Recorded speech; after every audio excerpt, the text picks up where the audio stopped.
And now we turn to Venezuela. People around the world are reacting to Nicolas Maduro's capture, his words in court, and his son defending his father and demanding his return. ABC's James Longman has the very latest from Colombia on the Venezuelan border.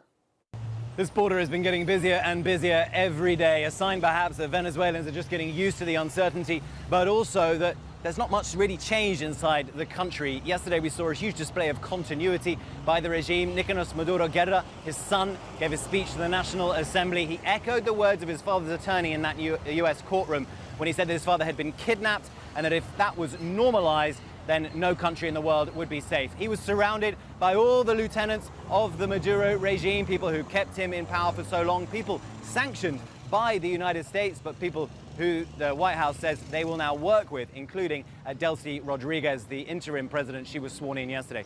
We have heard reports of gunfire in Caracas outside the presidential palace. Unclear why that is. Perhaps a drone was spotted in the air, but it does show that there is nervousness on the part of the regime. They want to keep control. We've seen security forces out on the streets chanting, loyal always, traitors never. Meantime, there has been severe criticism by the United Nations Security Council about that US operation, not just from allies of Venezuela like Russia and China, but also from US allies. The French said it chips away at the international world order, and there is deep concern about all the countries that Donald Trump has threatened since that capture of Maduro. They include this one, Colombia, Cuba, Mexico, and of course, Greenland.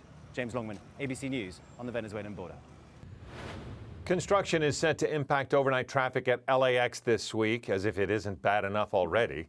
The work begins at 11 tonight, goes until 7 a.m. each day through Sunday. Crews will be demolishing a pedestrian bridge that connects Terminal 5 to its parking structure.